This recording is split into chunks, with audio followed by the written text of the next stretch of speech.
lots to talk about, but you know, it's often said that to fight something, you have to understand it. And I was wondering if that was the guiding philosophy behind this project, or in the process of making this project, or if not, if you know what was. And it's really a question for all of you. I think that that's definitely it, and I think to just grapple with the historical recurrence of this myth and this lie. Could you raise the microphone? Yes, that was definitely it. And is it on? Okay. And essentially to track the historical recurrence of this lie and to see the way it reappears, the way it shapeshifts, the way new technological, informational technologies transform it, the way it's constantly being updated, so then when people come across it, like last week or the week before that, they can sort of spot it. And then, you know, the other thing that I said from the beginning is I pointed out that it's this vague idea about Jewish control. This vague idea about Jewish control is not only kind of a toxic and lethal idea, but it's also an incredibly stupid, preposterous idea that's completely implausible. And I think that actually showing three families that were so different that they couldn't be more alike, and have that those storylines running throughout the whole film, that was the idea, to kind of to try to turn the conspiracy, to try to turn this kind of anti-Semitism on its head. Got it. And I'll add that what Max's script does so beautifully is it shows the momentum that conspiracy theory, and specifically anti-Semitic conspiracy theory, has gained historically, and the consequences of that. And we can imagine that multiplied times internet is what we have today, right? So I think it's important to look specifically 200 years back. And thank you. Yeah. Anyone else want to tackle that? Or no? Okay. You know, one of the things that I'll just add, that one of the things that we see is when in societies, when faith in institutions begins to crumble, faith in government, faith in courts, then what fills the void is a certain kind of conspiracy theorizing. And people, rather than being analytic, they tend to be associative and try to find patterns. And that's why we see such a recurrence of conspiracy theories now. It's why during all these seismic shifts in history, you see the conspiracy theories rise up. And anti-Semitism has always been kind of part and parcel of that. Because, you know, someone said that not all forms of racism have conspiracy theories inside of them, but anti-Semitism definitely does. It's one of the kind of the founding aspects of it. Joe, you know, I was wondering if you could give us some context for your take on the film, and you know, how you see this film as being positioned. Yeah. This Joe, and then we'll come to the other Joe. I feel that, you know, unfortunately, anti-Semitism is timely and timeless, and it is always the case. And that's why a film like this is so important, to be able to show the roots of a lot of what we're going through in pop culture today. We've seen it over the last few days, the last few weeks even, and it's something that hourly seems to kind of crop up again, unfortunately. And I think that the best weapon against anything like this is education, and I think that the best educated tool is film. It's the biggest classroom in the world, and it's the type of thing that the more you see sort of the way that this kind of insidious information is out there in any way, shape, or form, whether it's television, whether it's movies, whether it's the internet, it's the best weapon you've got against something as tragically timeless as this. Yeah. So when I think of an educational film, I don't think of something that looks like this, you know, with this incredibly, the animation and the style and the approach. So it's very bold, and that's why it's so brilliant. How did you get there? How did this start? How did this idea for this approach begin? Well, you know, I want to call out Carolyn Hirsch and Allison Stern when they approached Dan Kogan here about making a film about the history of anti-Semitism. He reached out to me, and the thing that struck me immediately was just how difficult the subject was, because if you're really going to tackle the history of anti-Semitism in any meaningful way, you have to deal with history before photography, history before motion pictures. So, you know, there's two ways. One is you can have historians talk about that history, but that feels sort of a little bit like dead on arrival, and people don't really want to hear that. So we had to find a different approach, and Dasha can talk a lot about the animation approach, but also we found primary sources from these families that could kind of tell the story in real time, that we could be placed, because a lot of times they're so insightful and they're so prescient in what they see, what they notice, how early they understand what's happening around them. So we wanted to kind of give life back to those primary documents and have that be the documentary spine of the film, essentially. And then we assembled an amazing team that made it look like what it looks like. Where did that come from, Dasha? Like where this, you know, it's so original. Like how did you come upon this look and this? I mean, I think the reason Max and I got along right away was because I do traditionally like hand-drawn animation, charcoal. I love texture, and that's what he wanted. He was upfront right away. He wanted like the charcoal texture, the grit, the things that feel real. Because I think we feel texture as much as we feel movement. So the big things that we talked about having in the film were human movement, human proportions, human emotions, and the textures that we recognize as being like very earthy and real and historical, and Viewed with archive. and imbued with archive, right? Like, so there's a daguerreotype texture, which is like the texture of a daguerreotype photo that we've sort of baked into the flicker of the whole animation, and that merges it with the archival. And we were really lucky to find an incredible, tiny illustration team that packs an incredible punch. And I want to point out that they're all first and foremost illustrators, not animators.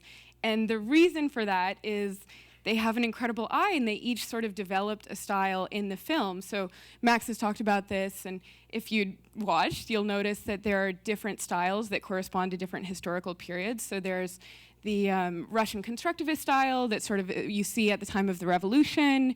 It's exciting, it's power, it's like one of the lighter moments in the film. And then there's the German expressionist style, which is dark, and it comes into the German narrative at the time when things are looking very bleak. And so I'd like to shout out the German expressionist style was developed by Stephen Yoon, one of our illustrators, as was the Russian constructivist style. And then the New York style, which was this when Trotsky was in New York, there was this feeling of like hustle and bustle and like newspapers hot off the press. And that was Kevin Spidell, our very own. And then we had all of the, if you'll notice in the 3D scenes, the characters are 3D, but all of the props and the backdrops are 2D hand drawings. And so those were executed by Kat, our other illustrator, Kat Nie, yeah, and Kalia Firester. So that's a team, if you're listening, of 4 people that carried out a 90-minute animation. And they're illustrators. So we had an incredible team, and they all sort of shared our like collective vision and our love for hand-drawn texture. Yeah. Maybe Joe can talk a little bit about 3D, kind of the way that we work with 3D modeling, and then kind of working, starting with actors' voices, and then what we went to after that. Yeah, I mean, it was a challenge to cover this amount of territory and produce imagery spanning all this period of time, these different styles, and to do that in a very sort of contained and efficient way. And so we developed a workflow that's using where we had a brilliant modeler who oftentimes based off like Tony Pomelis? Yeah, Tony was great, and oftentimes based off of like a single painted portrait, was able to render 3D models of these characters who then we could photograph, block and shoot, and then transform again. Once we've melded them with the voice performance from we were so blessed to have such an incredible cast as well provide those voice performances. Yeah, and I mentioned the visual style, but I mean, really, it's the sound design, the music. I mean, it's all such a one of a piece. I mean, incredible work. So you start the story in 1791 when you're dealing with such a huge subject, and there are a couple of points in the film at least where you talk about the 12th century. How did you decide on your structure and choosing these 3 families, and how did you narrow it down into this compelling story? From the beginning, there was this thought when I started just researching and thinking about it. It was all conspiracy theories, whether it's chemtrails, the moon landing was fake, 9/11 was an inside job, what have you. All of them have this central kernel, which is this idea of a shadowy group that's kind of operating behind the scenes and keeping the reality hidden. So and thinking about most kind of incidents of modern anti-Semitism, you see over and over these kinds of references to Jewish control, whether it's the media or finance or anything else. And it's selling this trope. So I wanted to initially find out where in history does this original conspiracy come from. And we found out that it happens in response to the French Revolution, and while initially it has nothing to do with Jews, the sort of centuries of Christian anti-Jewish prejudice, it gets immediately baked into that conspiracy theory. And as that conspiracy theory spreads and is disseminated through printing, through kind of new forms of technology, it becomes exclusively about the Jews. So by the time we get to Nazi Germany, that is the dominant narrative that's used to justify extermination and to justify the most horrible things that we've seen in history.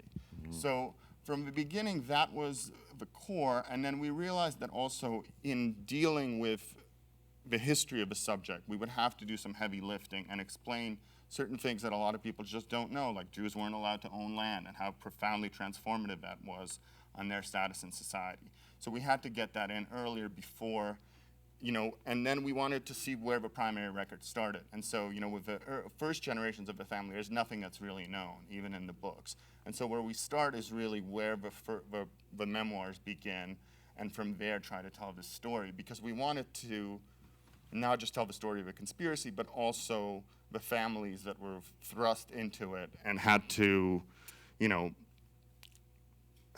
make sense of this ridiculous thing. And hopefully the differences between the families are, show people how preposterous the idea is. So I think you had mentioned that this idea first came from Allison and Carolyn and Dan. So what was your, how did this idea originate, and why now, and was there a motivating? So it's really two extraordinary patrons of the arts, Caroline and Allison, and they had been wanting to tell. They had been wanting to tell a history of anti-Semitism to try and make sense of the present that we had arrived at. And when we started talking 4 years ago, the idea was very open. And I have to say, I have to give them an enormous amount of credit, because they were very open to where Max's ideas led. And the guiding North Star was their vision that this had to explain where anti-Semitism comes from. Now, there are different ways of doing that. If you look in the ancient world, you could look at where the prejudice against Jews came from. If you look at the modern world, starting with the French Revolution, it's the moment where that prejudice turns into a separate idea, which is not just Jews are bad or Jews are different, but Jews are coalescing together in secret to take over the world. And that's the modern version of anti-Semitism, and that's what excited Max. And so you had this original spark from Allison and Caroline, and then you had them being open to where that spark led Max, and then you have the fire of this film that he and Joshua and Joe created. And it's that kind of collaboration between patrons and artists that allows you to make something extraordinary like this. Yeah.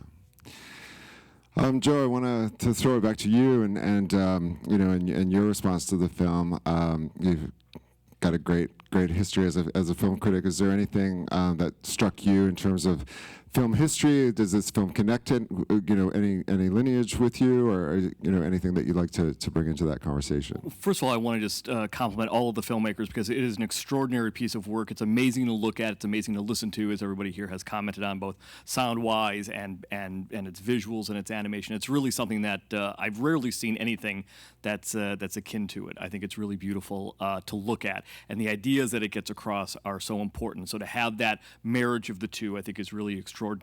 I also want to say that it as the film gathers up momentum and steam and goes from like 1917 to about 1942, there is a sense that happening in Hollywood is the film industry as it's coming up. There's the European film industry, and though it isn't really addressed in the film, it is sort of there as this sort of a specter that's kind of hanging there, at least for me as a film critic, aware of what was going on and aware that even you know, throughout the early days of sound film, even thinking about the 1930s and early 1940s, the fact that most studio heads were Jewish was something that that audiences were not aware of, but gossip columnists sort of held over their heads in a lot of ways. Rare was the studio chief who was not Jewish or from New York, and so there was sort of that sort of sense of the industry itself. I just think it's an extraordinary piece of work, though, that really covers an amazing swath of history in such a phenomenal way.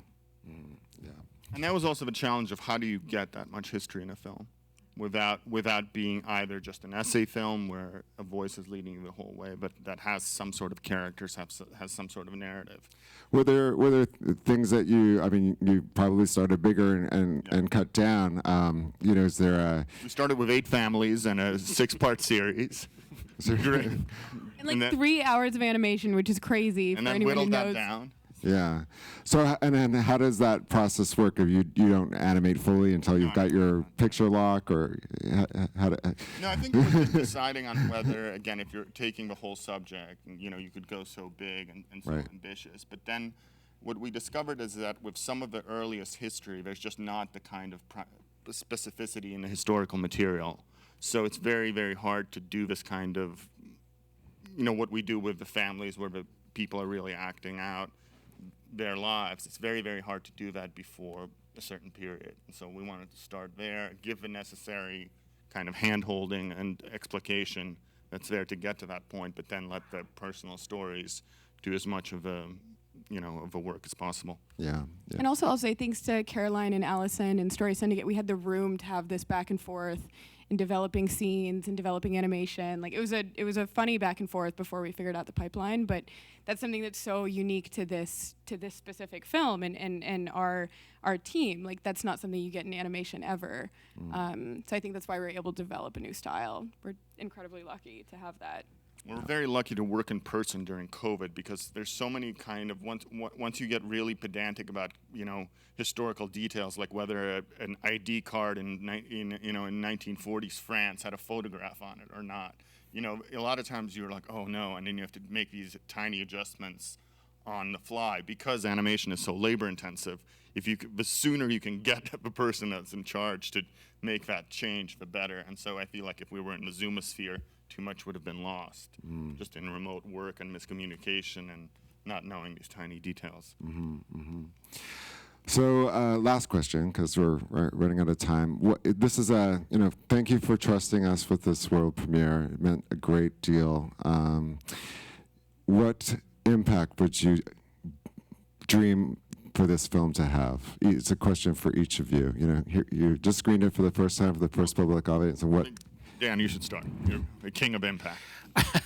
I mean, True you know, words. the vision that Caroline and Allison had was that everyone should know this history and where anti-Semitism comes from, because then we can start to deprogram our brains. And so they wanted to make something that legions of school kids and people in their teens and people in their 20s, people who have no access to this kind of history, could have access to it through an entertaining, emotionally engaging, intense, powerful work of art. And so that's our goal, is to have people see it and begin to be able to understand that there's a history behind these assumed ideas, and that allows you to begin to deprogram your own mind.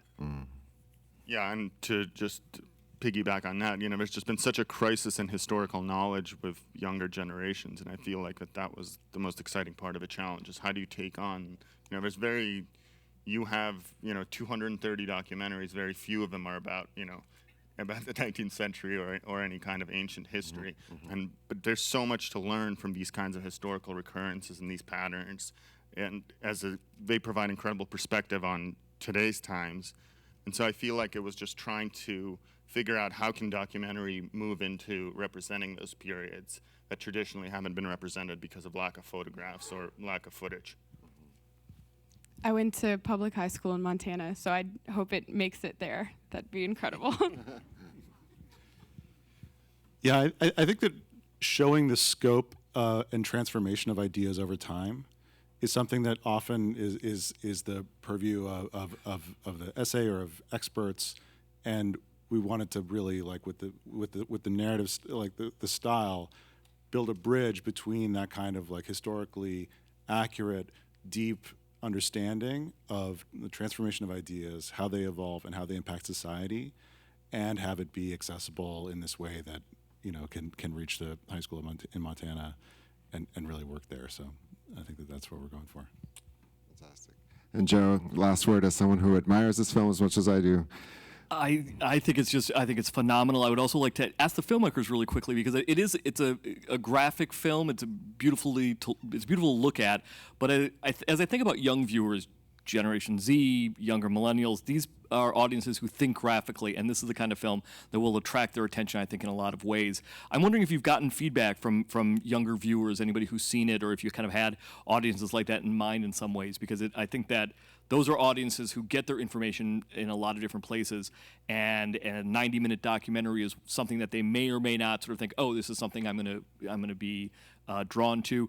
But the visuals on this and the ideas on it are so important, and I think do grab them in so many ways. I'm wondering if you've heard back from any younger audiences, or if you've spoken with them or had that in mind in some ways. Not that much, but I'll jump in that on this point. I feel like that with a lot of the archival material, it's footage, because there's so little of it. It's footage by virtue of being kind of reused over and over and over again in every single kind of documentary or film on the period. It kind of loses its power. And so I feel like in trying to create this realm where you're constantly reminded of archival or of a historical referent, and as well as plunged into narrative and plunged into story, I think for us it was an attempt to sort of reanimate and, pardon the pun, and bring to life those historical, footage of Kristallnacht or footage of the most horrible things, but make them feel much more than they've sort of been neutered by just overuse.